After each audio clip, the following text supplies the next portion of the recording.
বিয়ের প্রথম রাতে আমার স্ত্রী অজ্ঞান হয়ে গেল। এমন অবস্থায় আমি তাকে ডাক্তারের কাছে নিয়ে গেলে ডাক্তার বলল, আপনার স্ত্রী গর্ভবতী। আমি রেগে গিয়ে আমার বউকে তালাক দিতে গেলাম। তখন আমার বউ চিৎকার করতে লাগলো যে, আমাকে দয়া করে তালাক দিও না, কারণ এই বাচ্চাটা তোমার। আর এই দিন সবারই স্বপ্নপূর্ণতার দিন হয়, আর সে তার নিজের পছন্দ অনুসারে বিয়ে করেছে, তাই এই দিনটি তার জন্য আরও আনন্দের।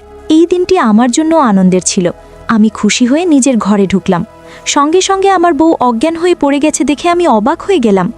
আমি ভেবেছিলাম দুর্বলতার কারণে এমনটা হয়েছে, কারণ মেয়েরা বিয়ের আগে একটু বেশি চিন্তা করে।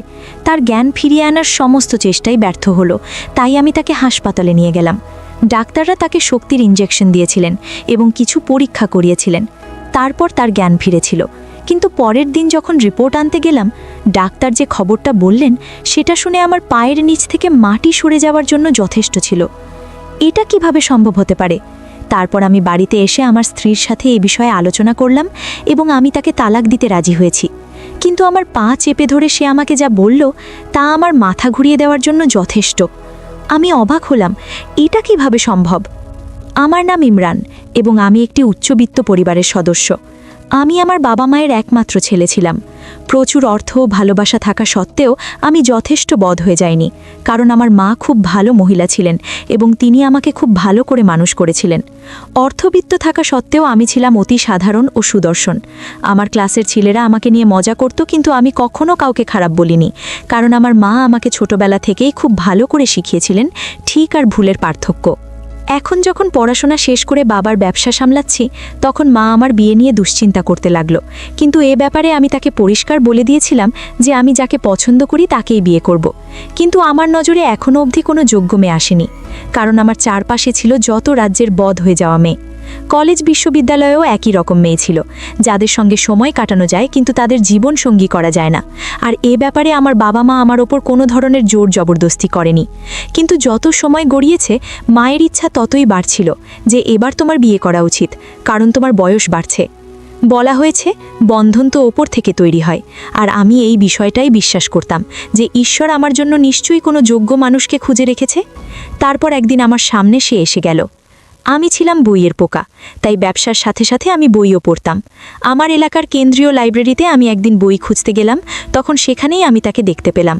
তার সাদাসিধে ভাব আমাকে তার দিকে আকর্ষণ করল, কিন্তু সে আমাকে দেখে এমনভাবে চমকে গেল যেন সে আমাকে প্রথম থেকেই চেনে। তার চোখে আমি ভয়ের ছাপ দেখতে পেলাম, আর তাই আমি অবাক হয়ে গেলাম। আমি তাকে প্রথমবার দেখছি, সে আমাকে দেখে ভয় পেল কেন? কিন্তু আমি তার সাথে কথা বলার আগেই সে এমনভাবে দৌড় দিল যেন সে আমার থেকে পালাতে চায়, আর ব্যাপারটা আমাকে অবাক করেছিল। এই অদ্ভুত ব্যাপারটা আমাকে অস্থির করে আমাকে বারবার সেই লাইব্রেরিতে টেনে নিয়ে যেতে বাধ্য করল, এবং কয়েকদিন পর আমি তাকে আবার সেখানে দেখতে পেলাম। তাই আমি তার বাড়ি পর্যন্ত পিছু করলাম। আমি খোঁজ নিয়ে জানলাম ওর নাম নবনীতা, আর তারা বেশ কিছুদিন হলো এই এলাকাতে চলে এসেছে। আর সবথেকে বড় ব্যাপার হলো সে তার মা বাবার একমাত্র মেয়ে। এর থেকে বেশি আমি আর কিছু জানতে পারিনি। আমি তো তার শীতের সাদাসিধে ব্যক্তিত্বে মুগ্ধ হয়েছিলাম। তাহলে সে আমার থেকে ভয় পেত কেন, যখন কিনা আমি তার সাথে আজ পর্যন্ত কথাও বলিনি? তার ব্যাপারে আরও জানার জন্য আমি সুযোগ খুঁজতে লাগলাম, যাতে তার সাথে কথা বলতে পারি। আর বোধহয় সে বুঝতে পেরেছিল, তাই সেই সমস্ত জায়গায় যেখানে আমি যেতে পারি সেখানে সে যেতে চাইতো না। আর তার এই দূরে পালানোর ব্যাপারটা দিনের পর দিন আমাকে তার প্রতি আসক্ত করেছিল। তারপর ভাগ্য একদিন এমন এক চমৎকার খেলা খেলল যে কিছুদিন পরে মেয়েটা আমার কোম্পানিতে প্রশিক্ষণ নিতে যোগ দিল। যেহেতু প্রশিক্ষণের ইন্টারভিউ আমি নিতাম না, তাই এই মেয়েটির আমার সামনাসামনি হওয়ার কোনো সুযোগ ছিল না। আর যেদিন সে কোম্পানিতে যোগ দিল তার একদিন পরেই আমি বুঝতে পারলাম যে আমার কোম্পানিতে সে এখন কাজ করতে আসে। আর যেহেতু একই জায়গায় কাজ করতে আসে, তাই সে আমার প্রশ্নের উত্তর তো দিতেই পারত। তাই একদিন আমি তাকে আমার কেবিনে ডাকলাম। আমাকে দেখা মাত্রই তার চোখে আমি ভয় দেখতে পেলাম। আমি তাকে জিজ্ঞেস করলাম, আমার থেকে ভয় পাও কেন তুমি? আমি তাকে এমন কিছু জিজ্ঞাসা করলাম না যার জন্য সে সেই ঘর থেকেই চলে যাবে।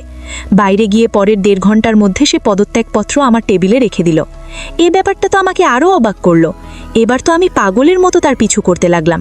এমনকি আমি আমার বাড়িতেও জানিয়ে দিলাম যে ওই মেয়েটিকে আমি পছন্দ করি। আমার মা তো আমার পছন্দের সব মেয়ের জন্যই যেন তৈরি ছিলেন, কিন্তু আমি এক শর্ত দিলাম, যখন সম্বন্ধ নিয়ে যাবে তখন আমার ব্যাপারে মেয়েটিকে কিছু বলবে না, না হলে সে সেখানেই সম্বন্ধ না করে দেবে। মা ঘটককে দিয়ে ওদের ঘরে সম্বন্ধ পাঠালো। আমি জানতাম না যে মা কি বলেছিল আর মেয়েটি কি বলছিল, আর কি করে এই সমস্ত কিছু শুধুমাত্র 25-26 দিনের মধ্যেই আমার সম্বন্ধ পাকা হয়ে গেল।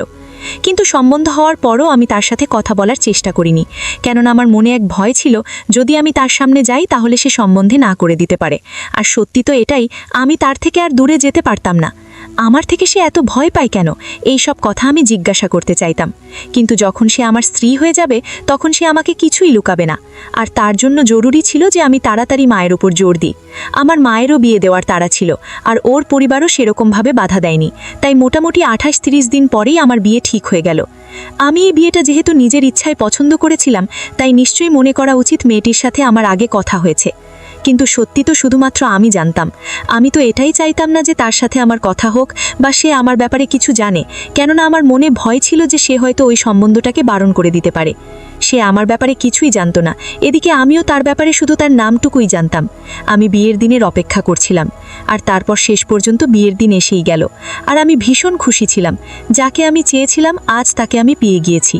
আর সবথেকে বড় কথা হলো, আমি তাকে স্ত্রী হিসেবে গ্রহণ করার আগে তার সাথে আমি কথা বলিনি। তাই এই ব্যাপারটার জন্য আমি সবথেকে বেশি অপেক্ষা করছিলাম যে সে আমার কাছে আসুক আর আমি তার সাথে কথা বলি। কিন্তু ঈশ্বর আমার জন্য কি ভেবে রেখেছিল সেটা তো আমি জানতাম না। বিয়ের পর তাকে যখন মঞ্চে আনা হলো তখন সে আমার দিকে চোখ তুলে রাখেনি। হতে পারে সে লজ্জা পাচ্ছিল বা অন্য কোনো ব্যাপার হতে পারে, কিন্তু যখন আমাকে দেখার প্রথা ও নিয়ম পালন করা হলো তখনও তার চোখে আমি সেই একই ভয় দেখেছিলাম, আর সেই অদ্ভুত অস্থিরতা, যেন সে বিশ্বাসই করতে পারছিল না যে আমি তার স্বামী। কিন্তু আমি তো ওকে একভাবে দেখেই যাচ্ছিলাম, কেননা আজ ওকে দেখার আমার পুরো অধিকার রয়েছে। আর কিছুক্ষণ পরেই বিদায়ের নিয়ম শুরু হয়ে গেল। কিন্তু প্রত্যেকটা মুহূর্তে আমি অনুভব করেছিলাম যে মেয়েটি ভীষণ চিন্তায় ছিল, আর চিন্তা থেকে সে বেশি ভয় পেয়েছিল। কিন্তু আমি তার এই ভয়টাকে দূর করতে চাইছিলাম। আমি অপেক্ষা করছিলাম যে ও আমার সাথে যেন কথা বলে, যাতে আমি তাকে নিজের ব্যাপারে পরিষ্কার বলতে পারি, যাতে তার এই ভয়টা শেষ হয়ে যায়। আমি শতভাগ বিশ্বাস করতাম আমার ভালোবাসা দিয়ে ওর মন থেকে ভয়টাকে আমি বের করব। কিন্তু আমি কি করে জানব যে এটা সেই ভয় ছিল যেটা আমার পরবর্তী জীবনটাকে সম্পূর্ণ নাড়িয়ে দেবে? বিদায় পর্বের পরে যখন তাকে ঘরে নিয়ে আসলাম, না জানি আমার মা কি নিয়ম পালন করতে লাগলো। কিন্তু ওর চোখে বেড়ে যাওয়া ভয় দেখে আমি চাইছিলাম যে তাড়াতাড়ি আমি ওকে ঘরে পৌঁছে দিই, যাতে আমি তার সাথে কথা বলতে পারি। সব রকমভাবে আমি চেষ্টা করছিলাম যে আমার দিক থেকে তার কোনো সমস্যা যেন না হয়। কিন্তু তার চোখে দেখা ভয়টাকে কিভাবে দূর করব, সেটা যে কিছুতেই দূর হতে চাইছিল না। যখন ওকে ঘরে নিয়ে যাওয়া হলো তখন আমার বন্ধুরা আমাকে ঘিরে ধরল। ওরা নিজের মতো করে মজা করছিল, কিন্তু আমি জানতাম যে এই মজাগুলো আমার জন্য নয়। নিজেকে ছাড়িয়ে তাড়াতাড়ি ঘরের মধ্যে দৌড় দিলাম। আর ঘরে পৌঁছনোর আগেই আমার মনে সেই সমস্ত কথা তৈরি করে নিয়েছিলাম যার মাধ্যমে আমি তাকে স্বস্তি দিতে পারি, আর তার মাথা থেকে নিজের জন্য ভয়টাকে বের করতে পারি। আমি ভীষণ খুশি। আমি খুশি হয়ে নিজের ঘরে গেলাম, আর সে অন্য সবার মতো মাথায় ঘোমটা দিয়ে বসেছিল। ওর পাশে গিয়ে যখন বসলাম তখন ওর মুখের ভয় আমি ওর ঘোমটার বাইরে থেকেই বুঝতে পারছিলাম। আমি কাছে বসতেই সে আস্তে আস্তে কাঁপতে লাগলো, আর আমি আমার তরফ থেকে ওকে হাসি খুশি করানোর জন্য ওর হাতের ওপর হাত রাখলাম। আর তখনই ঠিক ও হঠাৎ করে কেঁপে উঠল আর পড়ে গিয়ে অজ্ঞান হয়ে গেল। ওকে এতটা ভয় পেতে দেখে আমি ভীষণ চিন্তায় পড়ে গেলাম যে না জানি আমার থেকেও কিসের ভয়। শুনেছিলাম যে মেয়েদের নিজের জীবনকে নিয়ে একটু ভয় তো থাকেই, আর কিছু মেয়ে তো ছেলেদের থেকেও বেশি ভয় পেয়ে থাকেন। এই সমস্ত ব্যাপার তো আমি জানতাম, কিন্তু কেউ এতটা ভয় পেতে পারে এটা আমি জানতাম না। কিন্তু কেউ এতটা ভয়ে কি করে থাকতে পারে যে নিজের জ্ঞান পর্যন্ত হারিয়ে ফেলে? এই ধরনের ঘটনা তো কেউই জানতো না। তাই আমি নিজের দিক থেকে অনেক চেষ্টা করেছিলাম যাতে তার জ্ঞান ফেরে, কিন্তু কিছুতেই তার জ্ঞান ফিরছিল না। তাই বাধ্য হয়ে আমি তাকে হাসপাতালে নিয়ে গেলাম। নিজের সাথে মাকেও গাড়ি করে নিয়ে গেলাম। বাড়িতে অনেক অতিথি ছিল, কিন্তু আমি কারো কান পর্যন্ত এই খবরটা যেতে দেইনি। মা এভাবে হঠাৎ বউ অজ্ঞান হয়ে যাওয়ায় ভীষণ চিন্তায় পড়ে গেল। আর যখন হাসপাতালে এই মাঝরাতে ভর্তি করা হলো, ডাক্তার তাকে ভালোভাবে পরীক্ষা করল আর বলল সে ভয়ে বা মানসিক চাপে অজ্ঞান হয়ে গেছে। সবাই মোটামুটি জানে যে মেয়েরা বিয়ের জন্য চাপ নিয়ে নেয়, তাই সবাই এই ব্যাপারটাকে স্বাভাবিক ভেবে নিল। কিন্তু সত্যিটা যে কি সেটা তো আমি জানি। ডাক্তার তাকে ইনজেকশন ইত্যাদি দিয়ে 2.5 ঘন্টার মধ্যে তার জ্ঞান এসে যাবে বলে আশ্বস্ত করল। সেই 2.5 ঘন্টা যে আমি কি করে কাটিয়েছি সেটা শুধু আমি জানি। ডাক্তার সব পরীক্ষা নিলেন, এবং বললেন সকালে রিপোর্ট নিতে হবে। জ্ঞান ফেরার মাত্র 2.5 ঘন্টা পর আমি তাকে বাড়ি ফিরিয়ে আনলাম এবং তার স্বাস্থ্যের কথা ভেবে তার সাথে আর কথা বললাম না। সেও নীরবে কাপড় পাল্টে শুয়ে পড়ল। আর আমাদের প্রথম রাত হাসপাতালের জন্য এভাবেই নষ্ট হয়ে গিয়েছিল। আমি এই নিয়ে অবশ্য দুঃখিত ছিলাম না। আমি শুধু এক বিষয়েই চিন্তিত ছিলাম, কেন আমার স্ত্রী এত ভয় পেয়েছিল, আর আমি যে কোনো মূল্যে এটা জানতে চাইছিলাম। দিন তো কাটল, এরপর বাসর ঘরের অনুষ্ঠান এলো, কিন্তু আমি কথা বলতে চাইলাম না। আমি কোনো অবস্থাতেই সামলাতে পারছিলাম না। তাই রিপোর্ট নেওয়ার জন্য কাউকে না জানিয়ে খুব ভোরে আমি হাসপাতালে চলে গেলাম। কিন্তু রিপোর্ট না দিয়ে আমাকে ডাক্তারের ঘরে পাঠানো হলো। এই ব্যাপারটা আমাকে আরও বেশি চিন্তায় ফেলে দিল যে জানি না আমার স্ত্রী কী ধরনের রোগে ভুগছে। ডাক্তার আমাকে দেখামাত্র বললেন, আমি যে খবরটা দিতে যাচ্ছি সেটা ধৈর্য ধরে মন দিয়ে আপনাকে শুনতে হবে। আমি সব ধরনের খারাপ খবরের জন্য নিজেকে প্রস্তুত করছিলাম, এতটাই যে আমি সিদ্ধান্ত নিয়েছিলাম যে আমি সব সময় আমার স্ত্রীকে সমর্থন করব এবং যতটা সম্ভব সেরা ডাক্তারদের দ্বারা তার চিকিৎসা করাবো, কারণ আমার অর্থের অভাব ছিল না। কিন্তু ডাক্তার আমাকে যা বললেন আমি স্বপ্নেও ভাবতে পারিনি। ডাক্তার বললেন, আপনার স্ত্রী 25 থেকে 30 দিন আগে থেকেই গর্ভবতী। আর এই খবরটা শুনে আমার পায়ের নিচ থেকে মাটি সরে গেল। আমি জানি না কেন আমি কোনো বড় রোগের কথা ভাবছিলাম। আর এটা কি হলো? যে মেয়েটার উপর অন্ধ বিশ্বাস রেখেছিলাম, বিয়ের আগে যার সাথে কথা বলাটাও জরুরি মনে করিনি বা তার দিকে কেউ আঙুল তুলতে না পারে, সেই মেয়ে আমাকে বিয়ে করার আগে অন্য কারো সন্তান হতে চলেছে। হয়তো সেই কারণেই এত ভয় পেয়েছিল, হয়তো সে কাউকে পছন্দ করত। আমি তো এটাই ভাবছিলাম। হাসপাতাল থেকে বেরিয়ে এসে গাড়ি চালানোর মতো সাহসটুকুও পেলাম না। আমি ভাবছিলাম যে আমি যাকে ভালোবাসি সে ইতিমধ্যেই অন্য কারো সাথে মুখ কালো করে নিয়েছে। তাহলে বিয়ের পরও যে সে আমার প্রতি বিশ্বস্ত থাকবে তার নিশ্চয়তা কি? অতএব আমার আজই তাকে ছেড়ে দেওয়া উচিত, যাতে সে তার গর্ভের সন্তান নিয়ে তার সঙ্গে জীবনযাপন করতে পারে, আর এভাবেই শিশুটিও তার বাবাকে পেতে পারে। আমি তো শুধু ভালোবেসেছিলাম, কিন্তু প্রতিটা মানুষ যে তার ভালোবাসা পাবে এটা জরুরি তো নয়। এই চিন্তা করে সিদ্ধান্ত নিয়ে বাড়ির দিকে চলে গেলাম। আমি যখন ঘরে গেলাম সে তখন বিশ্রাম নিচ্ছিল, কিন্তু সেটা নিয়ে আমার কিছু আসে যায় না। তাই আমি গিয়ে তার সঙ্গে তার রিপোর্ট বের করলাম এবং বললাম, তোমার জীবনে আমার আগে থেকেই যে অন্য কেউ আছে, তাহলে তুমি তাকে বিয়ে করলে কেন? তুমি আমায় বিয়েতে হ্যাঁ বললে কেন? কাজেই আমি তোমাকে মুক্ত করছি, যাতে তুমি যার সন্তান হতে যাচ্ছ তাকে বিয়ে করতে পারো, আর এই শিশুটিও তার বাবাকে পেতে পারে। কিন্তু আমার কথা শুনে সে আমাকে বলল, তোমার ঈশ্বরের দিব্যে আমাকে তুমি তালাক দিও না। একদিকে তার চোখের জল আর তার মুখের বেদনা আমাকে চিন্তায় ফেলেছিল, অন্যদিকে আমার হাতে থাকা রিপোর্ট আমাকে আমার সিদ্ধান্তে অটল থাকতে বাধ্য করেছিল। আমার ভালোবাসা আমাকে এমন এক দ্বন্দ্বের জায়গায় দাঁড় করিয়েছিল, কিন্তু আমি তাকে তালাক দিতে চাইছিলাম শুধু এই জন্য যে তার পেটে পালিত বাচ্চাটির জন্য আমার চিন্তা ছিল। কালকে কেই বা তাকে নিজের নাম দেবে? আমার মনে এতটা সাহস ছিল না যে আমি তাকে রেখে দিই। এদিকে আমার স্ত্রী এক নাগাড়ে কান্না করতেই থাকল।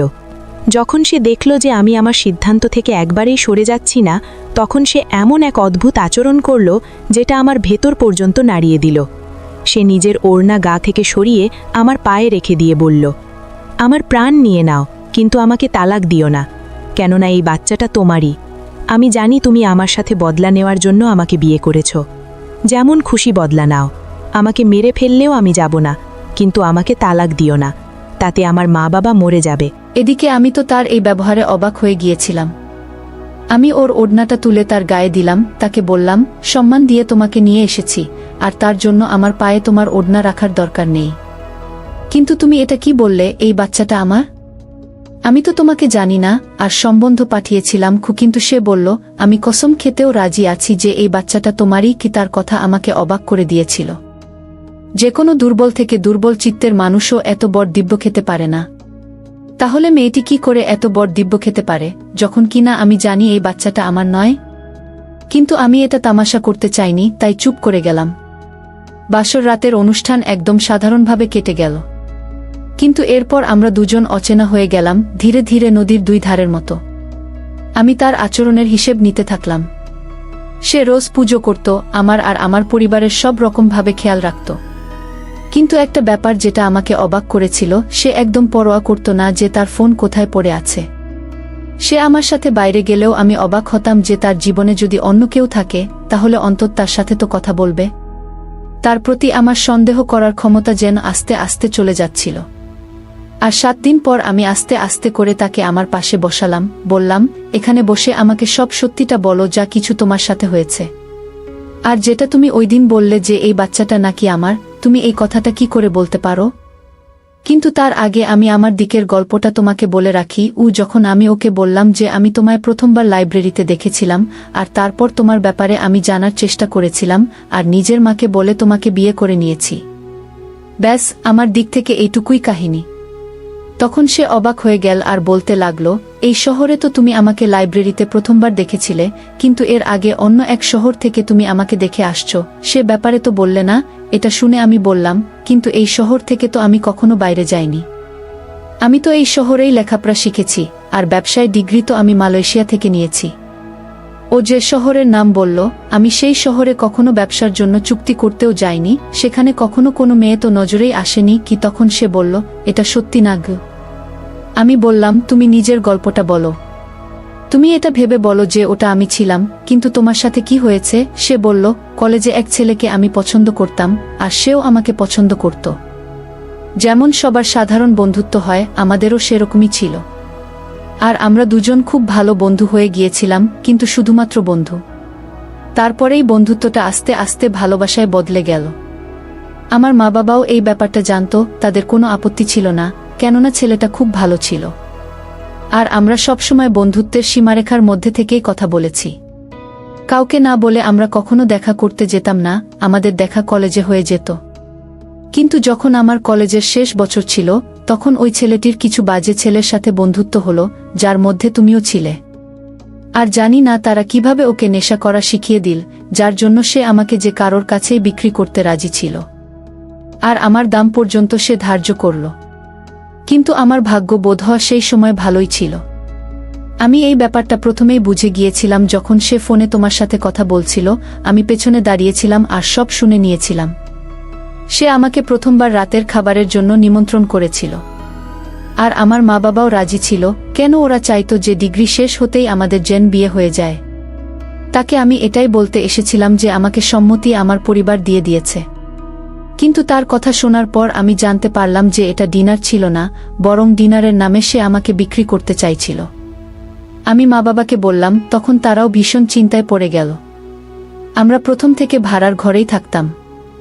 রাতে তার ফোনের পর ফোন আসতে থাকলো, আর আমি তাই তাকে বললাম আমার মায়ের শরীর ভীষণ খারাপ হয়ে গেছে, তাই আমি আসতে পারবো না। ওর জন্য আমি 7 দিন ছুটি নিলাম, আর আমরা 7 দিনের মধ্যে সবকিছু গুছিয়ে এই শহরে চলে এলাম। আমি ভাবলাম আমি বেঁচে গিয়েছি আর সবকিছু শেষ হয়ে গেছে। কিন্তু এখানে আমি তোমাকে দেখলাম আর চিন্তায় পড়ে গেলাম।